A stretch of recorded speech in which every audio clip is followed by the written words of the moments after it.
29 ठिकाणी घराणेशाही होती, 29 ठिकाणी, आणि 29 पैकी बहुतेक ठिकाणी ही सगळी मंडळी जी आहेत ती विजयी झाली आहेत. घरातच सत्ता असणाऱ्या आमदार घरात, नगराध्यक्ष घरात, नगरसेवक घरात, सत्ता घरात, सत्तेचा वाटा घरात. त्यामुळं काय म्हणूया आपण की ही निवडणूक कार्यकर्त्यांसाठी होती, असं देवेंद्र फडणवीस, अजित पवार यांचं म्हणणं किती खरं आहे हा प्रश्न आहे. दुसरी महत्वाची गोष्ट होती, एक कुटुंब एक पद हा न्याय जो होता तो भाजपने लावलेला होता. त्या न्यायाचं काय झालं याचा सुद्धा विचार आता नव्याने त्यांनी घराणेशाही जी आहे ती इथं दर्शवलेली होती. उमेदवारीमध्ये सुद्धा आपल्याला कल्पना आहे की खूप साऱ्या नेत्यांना तळागाळातले कार्यकर्ते या इलेक्शनसाठी उमेदवार म्हणून सापडलेले नव्हते.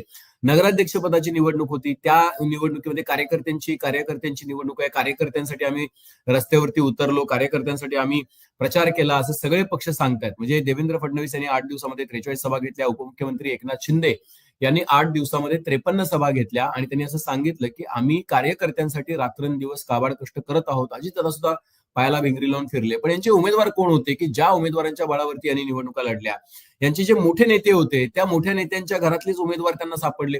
सगळ्यात गमतीचा भाग काय माहितीये का, की डझनभर मंत्री जे आहेत महाराष्ट्रातले, त्यांची पत्नी, त्यांची आई, त्यांचा भाऊ, त्यांची बहीण, त्यांची वहिनी, हेच लोक नगर परिषदेच्या इलेक्शन मध्ये तिथे नगराध्यक्ष पदाच्या उमेदवारीसाठी उभे असल्याचं आपल्याला बघायला मिळालं.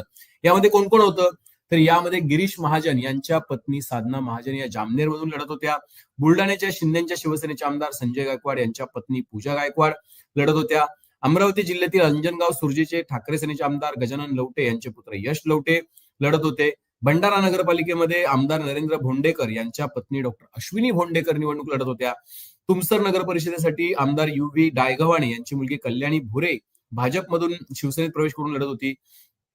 भाजपचे माजी आमदार डॉक्टर हेमकृष्ण कापगते यांची सून देवश्री मनीष कापगते साकोलीमधून लढत होत्या. आणि आपल्याला कल्पना आहे की या शिवाय सुद्धा बरेच नेते जे आहेत, म्हणजे तुमच्या माहितीसाठी भाजप आमदार प्रताप अडसळे यांची बहीण अर्चना रोठे धामणगाव मधून लढत होत्या. त्यांचा धुळ्याचे आमदार मंगेश चव्हाण भाजपचे, त्यांच्या पत्नी प्रतिभा चव्हाण 40गाव मधून लढत होत्या. त्यानंतर आपण बघितलं की भाजप आमदार अमरीश पटेल यांचे चिरंजीव चिंतन पटेल शिरपूर मधून लढत होते. सचिन कल्याण शेट्टी सोलापूर अक्कलकोटचे आमदार आहेत भाजपचे, त्यांचे भाऊ मिलन कल्याण शेट्टी हे लढत होते. भाजप आमदार हरीश पिंपळे यांचे बंधू भूपेंद्र पिंपळे मूर्तिजापूर मधून लढत होते. भुसावळचे आमदार भाजपचे आमदार संजय सावकर यांच्या पत्नी रजनी सावकर लढत होत्या. राज्यमंत्री इंद्रनील नाईकांच्या पत्नी मोहिनी नाईक पुसद मधून लढत होत्या. जयकुमार रावल जे भाजपचे मंत्री आहेत आणि दोंडाईचा मधून त्यांची आई नयन कुमार रावल या निवडणुकीच्या रिंगणात होत्या. भाजप मंत्री आकाश फुंडकर यांच्या वहिनी अपर्णा फुंडकर खामगाव मधून आघाडीवरती होत्या. सगळ्यात गमतीचा पाठ हा आहे की या सगळ्या राजकीय पक्षांनी खऱ्या अर्थानं ज्यावेळेला काँग्रेस एनसीपीशी लढा दिलेला होता त्यावेळेला तो घराणेशाहीच्या विरोधातच दिलेला होता. एकाच घरातल्या 4-4, 5-5 लोकांना राजकारणामध्ये स्थान कशाला असलं पाहिजे, अशा पद्धतीची वक्तव्य केली होती. आणि आता आपण बघतोय की ही सगळी मंडळी जी आहेत ती लढत होती. एकच नाहीये तर नांदेडमध्ये तर एक कमालची घटना होती. नांदेडच्या लोह्यामध्ये भाजपनं एकाच घरामध्ये 6 तिकीटं दिलेली होती. 6 तिकीटं. गजानन सूर्यवंशी यांच्या कुटुंबामध्ये 6 तिकीटं दिलेली होती. म्हणजे गजानन सूर्यवंशी त्यांच्या कुटुंबातील भाऊ मेहुणे अशा सगळ्यांना 6 तिकीटं दिलेली होती. त्यांचं काय झालंय ते सुद्धा आपण आता बघूया. आणि आता आपण निकालावरती येऊयात की या सगळ्यांचा निकाल अखेर लागला तरी काय. हे जे सगळे लोक होते, ज्या लोकांनी आपल्या कुटुंबांमध्येच निवडणुका लढवल्या, यांचं पुढं नेमकं काय झालं हा सुद्धा महत्वाचा विषय आहे आणि आपल्याला त्याच बद्दल आता बोलायचं आहे. आपल्याला कल्पना असेल की या क्षणाला म्हणजे आपण ज्याला चर्चा करतो आहोत तर काय झालं. गिरीश महाजन यांच्या पत्नी ज्या आहेत, ज्या जामनेर मधून लढत होत्या, त्यांना तर अविरोध म्हणजे आपण म्हणूया की बिनविरोध त्या निवडणूक जिंकलेल्या होत्या. त्याचं कारण असं आहे की आपल्याला कल्पना आहे की तिथे आरोप झालेले होते की जे लोकांनी त्यांच्या विरोधामध्ये अर्ज भरलेले होते त्यांना पकडून आणून अर्ज माघारी घ्यायला लावले, अशा पद्धतीच्या बातम्या सुद्धा आलेल्या होत्या. भाजपचे आमदार आहेत मंगेश चव्हाण 40गावचे, तर त्यांची पत्नी प्रतिभा चव्हाण ज्या आहेत त्या 40गाव मधून आघाडीवरती आहेत. म्हणजे भाजपच्या आमदार जे आहेत ते मंगेश चव्हाण 40गावचे, त्यांचीच पत्नी नगराध्यक्ष असणाऱ्या 40गावची. जयकुमार रावळ जे दोंडाईचा मधून येतात आणि जयकुमार रावळ हे भाजपचे मंत्री आहेत. आणि आपल्याला कल्पना आहे की दोंडाईचा मधून त्यांच्या आई नयन कुमार रावळ ज्या आहेत त्या निवडणूक लढत होत्या आणि त्यांचा सुद्धा तिथे विजय होण्याच्या दिशेने प्रवास चालू आहे. तिसरं म्हणजे भाजपचे मंत्री संजय सावकारे यांच्या पत्नी ज्या आहेत रजनी सावकारे, त्या भुसावळ मधून लढत होत्या आणि भुसावळ मधून त्यांना सुद्धा आघाडी मिळताना दिसते आहे. भाजपचे मंत्री आहेत आकाश फुंडकर, त्यांची वहिनी आहे अपर्णा खुनकर, त्या खामगावमधून लढत होत्या, त्यांना सुद्धा यश मिळताना दिसतं आहे. भाजपचे आमदार आहेत प्रताप अडसड, त्यांच्या भगिनी आहेत अर्चना रोठे, त्या धामणगावमधून आघाडीवरती असताना बघायला मिळत आहेत. त्यामुळे त्या सुद्धा जिंकण्याच्या मार्गावरती आहेत. भाजपचे आमदार आहेत हरीश पिंपळे, त्यांचे भाऊ आहेत भूपेंद्र पिंपळे, ते मूर्तिजापूरमधून पुढे असल्याचं आपल्याला बघायला मिळतंय. भाजपचे आमदार आहेत अमरीश पटेल, त्यांचे पुत्र आहेत चिंतन पटेल, ते शिरपूरमधून आघाडीवर असल्याचं बघायला मिळतंय. एनसीपी अजित पवार यांचे मंत्री आहेत इंद्रनील नाईक, तर त्यांची पत्नी जी आहे तर मोहिनी नाईक, त्या सुद्धा मला वाटतं पुसद मधून ज्या आहेत त्या आघाडीवर असल्याचं बघायला मिळतंय. आणि त्यामुळे ही सगळी जी मंडळी आहेत, जी घराणेशाहीबद्दल आतापर्यंत बोललं जात होतं, तर सगळ्या पक्षांची घराणेशाही आपल्याला सांगितली पाहिजे. इथं आपल्याला कल्पना आहे की सत्यजित तांबे हे युवक काँग्रेसचे माजी प्रदेशाध्यक्ष राहिलेले आहेत, मात्र त्यांच्या पत्नी, आता ते अपक्ष आमदार आहेत, त्यांच्या पत्नी मैथिली तांबे या 16,000 मतांनी संगमनेरमधून निवडून आलेल्या आहेत. संगमनेर सेवा समिती कडून त्या निवडणुकीच्या रिंगणात होत्या आणि त्यांना आव्हान जे दिलेलं होतं ते अमोल खताळ, ते शिवसेनेचे आमदार आहेत शिंदेच्या, त्यांच्या वहिनी सुवर्णा खताळ यांनी आव्हान दिलेलं होतं आणि त्या पिछाडीवरती राहिलेल्या आहेत. अमोल खताळ निवडून आल्यानंतर तिथे हिंदुत्वाचा प्रचार मोठ्या प्रमाणावरती करताना दिसत होते, पण त्यांना तिथे यश आलेलं बघायला मिळत नाही. दुसरीकडे रामदास तडस हे जे माजी खासदार आहेत भाजपचे, आपल्याला कल्पना आहे की वर्ध्यामधून ते खासदार होते, तर तिथे त्यांच्या पत्नी शोभा तडस या देवळीमधून निवडणूक लढत होत्या, पण त्या पिछाडीवरती आहेत. त्या मला असं वाटतंय की पराभवाच्या छायेत आहेत. रामराजे नाईक निंबाळकर यांचा मुलगा आहे अनिकेत राजे नाईक निंबाळकर, ते फलटणमधून निवडणूक लढत होते शिंदेच्या पक्षाकडून, पण ते पिछाडीवरती आहेत. भाजपचे माजी आमदार जे आहेत राजन पाटील, म्हणजे ऍक्च्युली ते आधी राष्ट्रवादीमध्ये होते, आत्ताच नवेच ते भाजपमध्ये आलेले आहेत एक महिना दीड महिन्यापूर्वी. आणि त्यांच्या सून ज्या आहेत प्राजक्ता पाटील, त्या अनगरमधून निर्विरोधच झालेल्या होत्या, कारण की उज्ज्वला थिटे यांचा अर्ज जो आहे तो बाद करण्यात आलेला होता. उज्ज्वला थिटे यांना अर्ज न भरू देण्यासाठी तिथं मोठ्या प्रमाणावरती षडयंत्र झाल्याचा आरोप त्यांनी केला होता. इतकंच नव्हे तर उज्ज्वला थिटे यांनी याबद्दल पोलिसात तक्रार सुद्धा दाखल केली होती आणि अखेर 63 पोलिसांच्या ताफ्यासह उज्ज्वला थिटे ज्या आहेत त्या सकाळी 5:30-6 वाजता म्हणजे अर्ज भरण्यासाठी गेलेल्या होत्या. त्यामुळे ही निवडणूक गाजलेली निवडणूक होती, पण तिथे राजन पाटील यांच्यासून प्राजक्ता पाटील या अनगरमधून निवडून येताना आपल्याला बघायला मिळतात. माजी मंत्री आमदार अब्दुल सत्तार यांचा मुलगा समीर सत्तार जो आहे तो सिल्लोड मधून आघाडीवरती आहे. त्यामुळे तिथेही मला असं वाटतं की अब्दुल सत्तार यांच्या कुटुंबामध्ये सत्ता असणार आहे. त्यानंतर आपण बघितलं की शिवसेनेचे आमदार आहेत नंदुरबारचे चंद्रकांत रघुवंशी, त्यांच्या पत्नी रत्ना रघुवंशी ज्या आहेत त्या निवडणुकीच्या रिंगणात होत्या आणि त्या सुद्धा आघाडीवरती आहेत.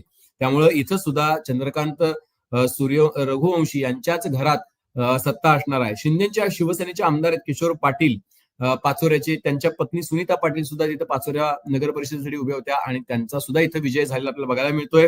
त्या सुद्धा आघाडीवरती आहेत. म्हणजे पाचोऱ्याची सत्ता जी आहे ती सुद्धा घरात असणार आहे. माजी मंत्री अण्णासाहेब डांगे यांचे चिरंजीव विश्वनाथ डांगे ईश्वरपूर मधून उभे होते, मात्र इथं जयंत पाटील जे आहेत त्यांचं पॅनल जे आहे ते मोठ्या प्रमाणावरती ताकदीनं उतरलेलं होतं आणि इथं जयंत पाटील यांच्या पॅनलचा विजय झालेला बघायला मिळतोय. त्यामुळे अण्णा डांगे यांचे चिरंजीव जे आहेत विश्वनाथ डांगे, जे अवघ्या काही दिवसांपूर्वीच भाजपमध्ये आलेले होते, त्यांचा इथं पराभव झालेला आपल्याला बघायला मिळतोय. शिवसेना शिंदे गटाचे आमदार आहेत सुहास बाबर, त्यांचे सख्खे भाऊ अमोल बाबर जे आहेत ते विट्यामधून निवडणूक लढत होते. विट्याच्या नगर परिषदेच्या नगराध्यक्ष पदासाठी ते उभे होते, पण विट्यामधून ते आघाडीवरती आहेत. म्हणजे आपल्याला कल्पना आहे की या सगळ्या भागावरती याच्या आधी त्यांचे वडील अनिल बाबर हे आमदार होते, तिथून त्यांच्या निधनानंतर सुहास बाबर यांना संधी देण्यात आली, ते आमदार झाले. आता त्यांचा भाऊ जो आहे तो विट्यासाठी उभा होता आणि तो नगराध्यक्ष होताना आपल्याला बघायला मिळतोय. भाजपचे माजी आमदार हेमकृष्ण कापगते यांची सून जी आहे देवश्री कापगते, त्या साकोलीमधून आघाडीवरती आहेत. म्हणजे साकोली हा मतदारसंघ नाना पटोले यांचा मतदारसंघ आहे. आपल्याला कल्पना आहे की काँग्रेसचं वर्चस्व या सगळ्या भागावरती राहिलेलं आहे अनेक दिवसांपासून, पण आता त्या आघाडीवरती असल्याचं बघायला मिळतंय. तुमसर नगर परिषदेसाठी माजी आमदार युव्ही डायगवाणे यांची मुलगी कल्याणी भुरे त्या भाजपमधून शिवसेनेत आल्या, मात्र त्या पिछाडीवर असल्याचं आपल्याला बघायला मिळतं आहे.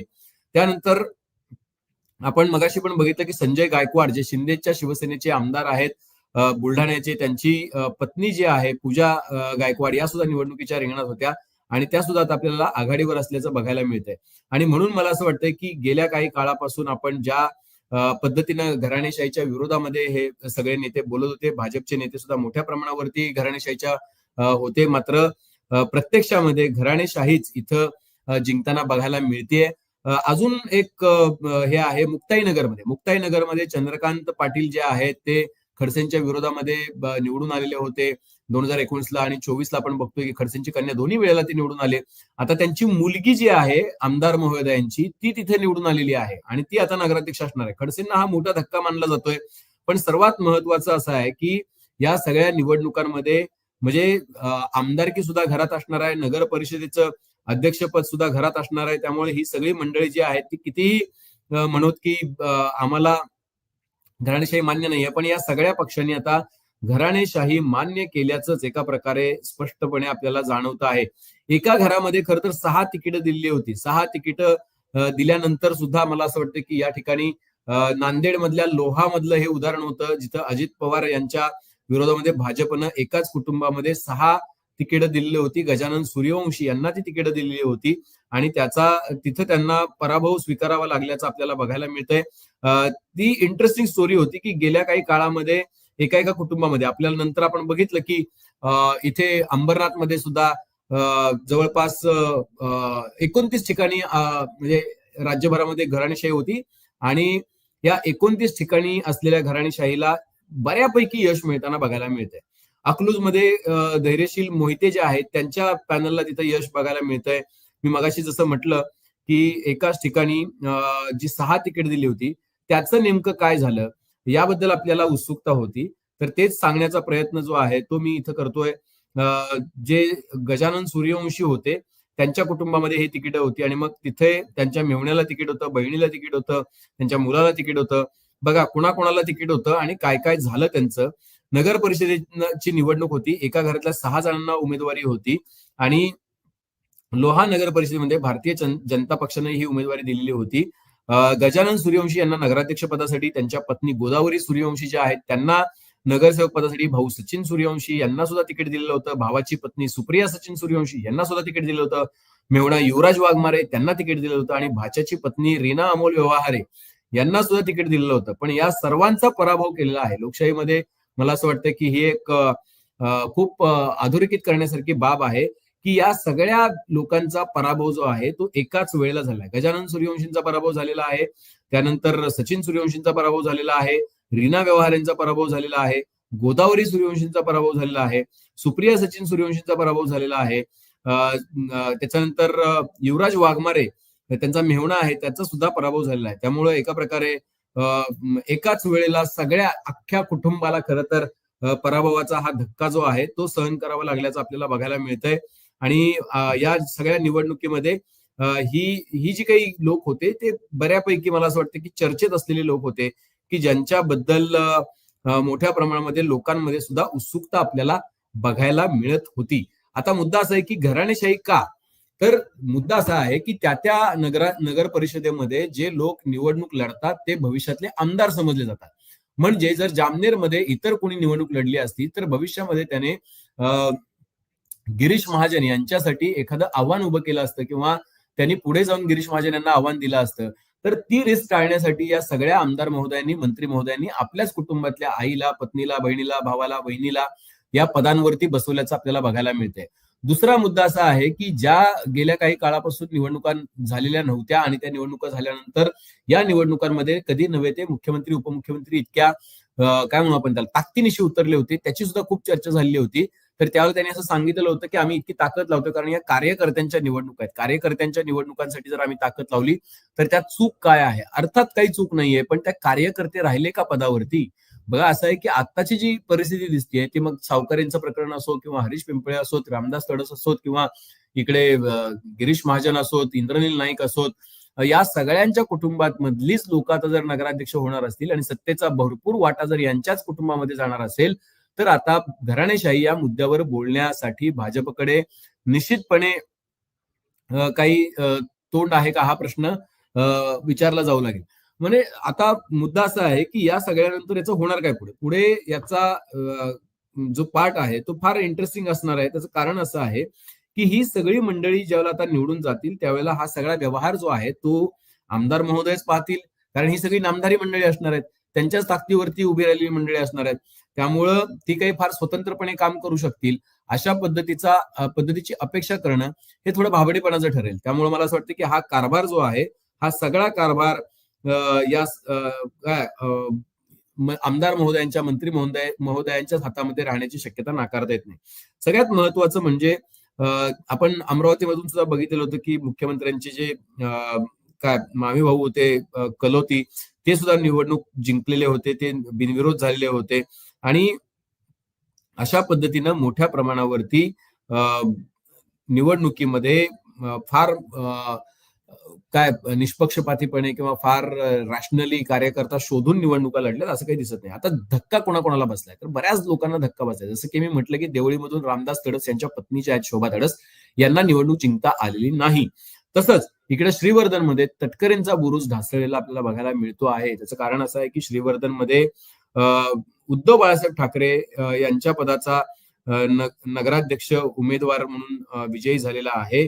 अतुल चोगले जे आहेत यांचा शिंदे गटात पक्षप्रवेशावर म्हणजे बघा, अतुल चोगले जे आहेत ते इथं उद्धव ठाकरे यांच्या पक्षाकडून उभे होते निवडणुकीमध्ये आणि ते जिंकलेले आहेत. खरं तर तटकरेंची इथं मोठी ताकद आहे. श्रीवर्धन मधून स्वतः आदिती तटकरे निवडणूक लढवतात आणि गेल्या दोन्ही वेळेला ते जिंकलेले आहेत. मात्र या वेळेला त्यांना आपल्या इथल्या नगराध्यक्षपद राखणं जमलेलं नाही. ते निश्चितपणे यांच्याकडे म्हणजे उद्धव ठाकरे यांच्या पक्षाकडे गेलेलं आहे. एकूण टॅली काय सांगते आणि त्या टॅलीचा अर्थ काय आहे बघा. एकूण टॅली असं सांगते की जवळपास 125 ठिकाणी भाजपला यश मिळालेलं दिसते नगरपंचायत आणि नगर परिषद मिळून. शिवसेना एकनाथ शिंदे यांच्या पक्षाला 50हून अधिक ठिकाणी यश मिळालेलं दिसते नगरपंचायत आणि नगर परिषद निवडणूक बघता. त्यानंतर शिवसेना युबीटीला केवळ 12 ठिकाणी यश मिळाल्याचं बघायला मिळतंय. एनसीपी अजित पवार यांना जवळपास 35-36 ठिकाणी यश मिळाल्याचं बघायला मिळतंय. एनसीपी शरद पवारांच्या पक्षाला केवळ 8 ठिकाणी यश मिळालेलं आहे. तर काँग्रेसला जे आहे ते 32 ठिकाणी यश मिळालेलं आहे आणि इतर अपक्ष स्थानिक आघाड्या यांना सुद्धा मोठं यश मिळालेलं आहे. म्हणजे भाजप हा सर्वात मोठा पक्ष झालेला आहे.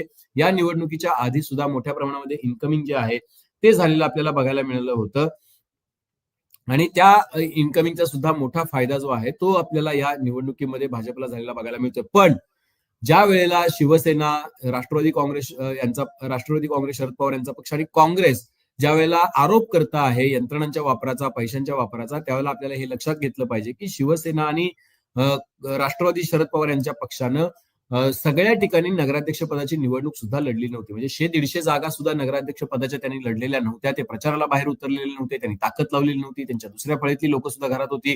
आणि ह्या निवडणुकांमध्ये जे त्यांना मिळालेलं यश आहे, जे तोकडं आहे, जे अत्यंत थोडं आहे, ते सुद्धा त्यांच्या काय म्हणू आपण त्याला की स्थानिक कार्यकर्त्यांच्या बळावर मिळालेलं यश आहे. त्यामुळं या सगळ्या मंडळींनी कष्ट कमी केले आणि त्याचा फटका सुद्धा त्यांना निवडणुकीमध्ये बसल्याचं आपल्याला बघायला मिळत आहे. त्यामुळं साधं सोपं गणित आहे की तुम्ही अधिक कष्ट केले असते तर तुम्हाला अधिकचं यश सुद्धा बघायला मिळालं असतं.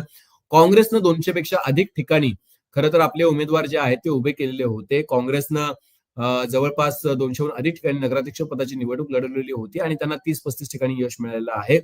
अगदी चंद्रपूरमध्ये जिथं 4 आमदार भाजपचे आहेत तिथं सुद्धा विजय वडेट्टीवार यांच्या नेतृत्वाखाली मोठं यश जे आहे ते तिथल्या काँग्रेसच्या पक्षाला मिळालेलं आपल्याला बघायला मिळतंय. त्यामुळं मोठ्या प्रमाणावरती राजकारण्यांनी जरी घराणेशाही हा मुद्दा आता राजकारणामध्ये फार महत्वाचा राहील असं काही दिसण्याची शक्यता नाहीये. पंढरपूरमध्ये भगीरथ भालके जे आहेत ते मला असं वाटतं की निवडणुकीच्या रिंगणामध्ये होते. भारत भालके यांचे नातू आणि नगराध्यक्ष पदाचे उमेदवार प्रणिता भालके यांच्या मुलानं आईच्या विजयाचा उत्सव केलेला आहे. फॉर्च्युनरच्या वरती चढून त्यांनी अगदी दंड थोपटून आव्हान दिलेलं आहे.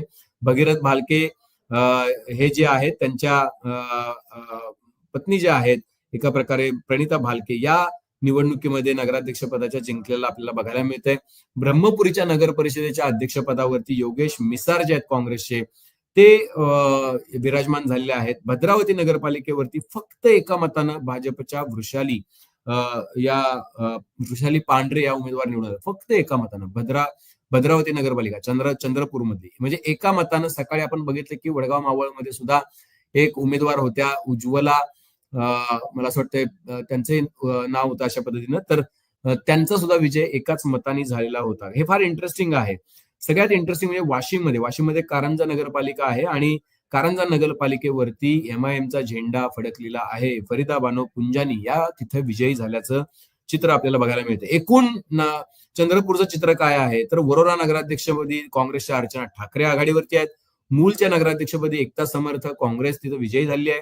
राजुरा नगराध्यक्षपदी अरुण धोटे काँग्रेसचे ते विजयी झाले आहेत. गड नांदूर नगराध्यक्षपदी निलेश ताजने जे आहेत अपक्ष आहेत ते उमेदवार आघाडीवर आहेत. नागभीड काँग्रेस नागभीड नगराध्यक्षपदी सौ स्मिता खापर्डे ज्या आहेत काँग्रेस त्या विजयी झालेल्या आहेत. भद्रावतीमध्ये नगराध्यक्ष शिंदे सेनेचे झालेले आहेत प्रफुल्ल चटकी. घुग्गुस नगराध्यक्ष पद जे आहे ते काँग्रेसच्या वाटेला आहे दीप्ती सोनटक्के. चिमूर पालिकेवरती गीता लिंगायत या आघाडीवरती आहेत, भाजपच्या आहेत त्या. बल्लारपूर नगराध्यक्षपदी काँग्रेसच्या अलका वाढी या आघाडीवरती आहेत आणि ब्रह्मपुरीमध्ये काँग्रेसचे योगेश मिसार आघाडीवरती आहेत. त्यासोबतच भिसी नगरपंचायतीमध्ये अतुल पारवे भाजपचे विजयी झालेले आहेत. त्यामुळे हे सगळे निकाल जे आहेत ते एका प्रकारे पुढच्या निवडणुकांसाठीच्या खूप मोठा काय म्हणू आपण त्याला एक धडा जो आहे तो देताना आपल्याला बघायला मिळत आहे.